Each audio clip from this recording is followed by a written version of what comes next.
Ici, mon objectif c'est que, après avoir regardé cette vidéo, vous n'ayez plus de problème au niveau de la rédaction de l'introduction.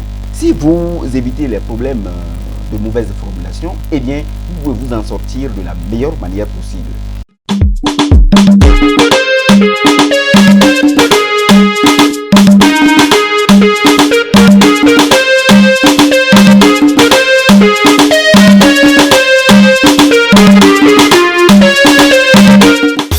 Salut à tous, j'espère que vous allez super bien.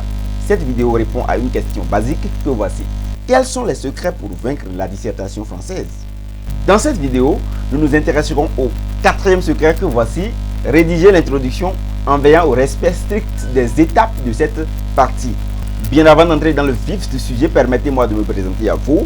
Sénat Aimé, d'abord je me nomme, abrégé SAD, je suis enseignant de français et communicateur. De plus, j'ai 3 annonces à vous faire. La première est de vous abonner à cette chaîne-ci. Vous ne l'avez pas encore fait, puisqu'à travers celle-ci, je partagerai avec vous les stratégies, les secrets pour bien réussir les productions françaises. La deuxième annonce que j'ai pour vous est que cette vidéo qui porte sur le quatrième secret pour vaincre la dissertation française fait partie d'un ensemble. N'oubliez donc pas d'aller visualiser les autres secrets sur la chaîne, ceci afin d'avoir les informations au complet. Et la troisième annonce que j'ai pour vous, et qui n'est pas des moindres d'ailleurs, est de partager cette vidéo à tous vos contacts, ceci afin de permettre à tout le monde d'être en contact de ce bisou de contenu. C'est parti! Le travail est le salut de l'humanité. Travaillons, frères et sœurs, travaillons pas de paresse. Qu'est-ce que l'introduction? L'introduction est une partie, la première d'ailleurs, du développement. Nous savons que la dissertation proprement dite se rédige en 3 grandes parties. L'introduction, le cœur du devoir et la conclusion. L'introduction, comme je le disais un peu plus tôt, est la première partie de cet ensemble. Pour aller plus loin, la réussite de l'introduction implique le respect des étapes importantes à parcourir au niveau de cette partie. Il s'agit en premier lieu de l'idée générale, en deuxième lieu de l'insertion suivie du problème posé, en troisième lieu de l'annonce du plan. Maintenant, en quoi consiste l'idée générale? Qu'est-ce que l'on met dans l'idée générale? À ce niveau, il s'agit pour le candidat de formuler une idée en rapport avec le sujet. C'est-à-dire quoi? Généralement, c'est se fondant sur le thème du sujet que l'on formule l'idée générale. Si par exemple le sujet aborde la dépigmentation, il faut alors se fonder sur cette notion de la dépigmentation, donc ce thème de la dépigmentation, pour formuler une idée généralement admise. Pour ce qui est de la deuxième étape, ici, le candidat est appelé à ramener la citation si celle-ci n'est pas trop longue. Juste après avoir ramené la citation de l'auteur, il va maintenant ajouter le problème que pose le sujet. Après quoi, vous annoncez le travail à faire dans le corps du devoir. Cette annonce du plan s'appuie sur les grandes parties du plan précédemment élaboré. C'est-à-dire quoi? Lorsque vous annoncez le plan du développement, on doit retrouver forcément à travers le plan que vous avez annoncé à la fin de l'introduction les grandes parties de votre corps du devoir. Voilà donc ce que nous pouvons dire de façon théorique sur la notion de l'introduction. Elle se rédige, pour rappel, en un seul paragraphe et comporte généralement 3 étapes: l'idée générale, l'insertion et l'annonce du travail à faire dans le développement, en bref, l'annonce du plan.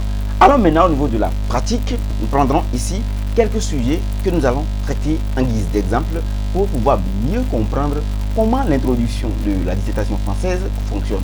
Sujet: l'éducation peut être un outil intéressant pour relever le défi de l'économie. Fin de citation.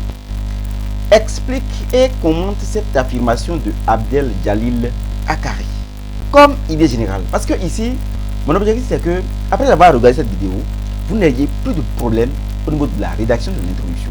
Si vous évitez les problèmes de mauvaise formulation, eh bien, vous pouvez vous en sortir de la meilleure manière possible.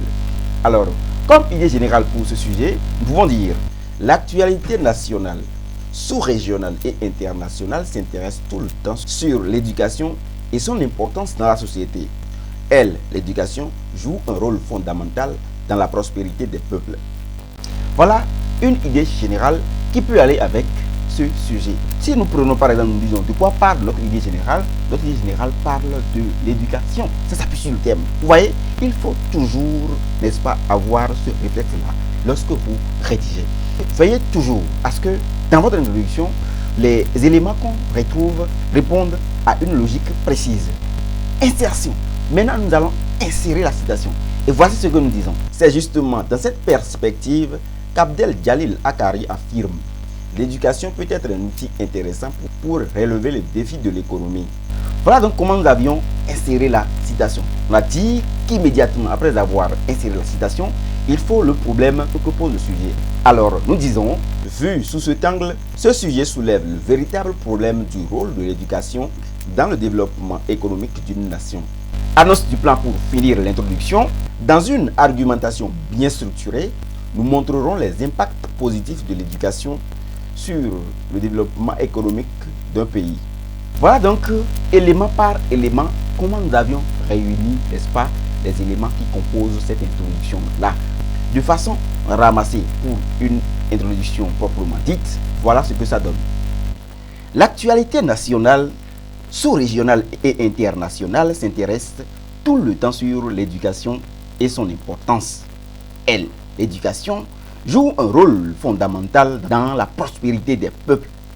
C'est justement dans cette perspective qu'Abdel Jalil Akari affirme: l'éducation peut être un outil intéressant pour relever le défi de l'économie. Vu sous cet angle, ce sujet soulève le véritable problème du rôle de l'éducation dans le développement économique d'une nation. Dans une argumentation bien structurée, nous montrerons les impacts positifs de l'éducation sur un pays dans le domaine économique. Voilà donc une bonne introduction pour cette affirmation de Abdel Jalil Akari. L'éducation peut être un outil intéressant pour relever le défi de l'économie. Voilà donc en guise d'exemple comment se présente une bonne introduction. Par ailleurs, si le sujet était formulé de manière à demander l'opinion du candidat, l'annonce du plan sera différente, disons-le, dynamique, comme c'est le cas dans le présent sujet. Selon Ayodele Odunsula, une éducation de qualité est essentielle à la mobilité sociale et peut donc contribuer à réduire la pauvreté. Fin de citation. Après avoir commenté cette affirmation de l'auteur, montre d'autres avantages que peut avoir une éducation de qualité. L'annonce du plan, au niveau de cette consigne, donne ce qui suit. Ainsi, notre développement s'évertuera à montrer d'abord que c'est une éducation de qualité qui peut contribuer à lutter contre les inégalités sociales et à réduire la pauvreté pour une nation, avant de montrer ensuite qu'il existe bien d'autres avantages liés à une éducation de qualité. Nous n'avions rien fait d'extraordinaire, la consigne l'a juste demandé et nous l'avions fait. Et donc, vous avez vu que là, il s'agit des grandes parties, les deux grandes parties que doit avoir notre développement, notre corps de devoir proprement dit. C'est de ça qu'il s'agit. Je voudrais me permettre de mettre ici, avant de terminer cette vidéo, l'introduction complète de ce sujet. Et la voici. L'efficacité des systèmes éducatifs joue un grand rôle dans le développement et l'équité. C'est assurément dans cette perspective qu'Ayodele Odunsula affirme: une éducation de qualité est essentielle à la mobilité sociale et peut donc contribuer à réduire la pauvreté. Il semble là mettre en évidence l'importance de la qualité du système éducatif dans le développement d'une nation.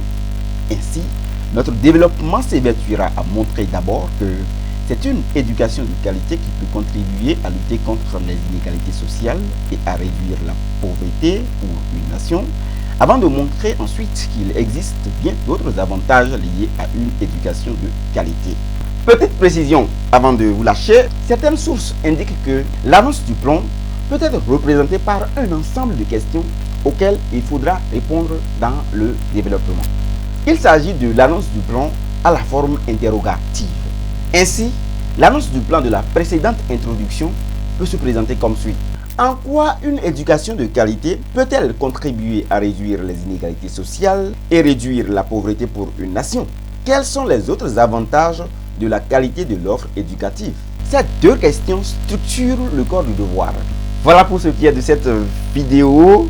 J'ai essayé d'être le plus bref possible pour ne pas être trop long. J'espère que tu as compris maintenant comment il faut rédiger une bonne introduction. Si c'est le cas, abonne-toi à la chaîne et partage la vidéo.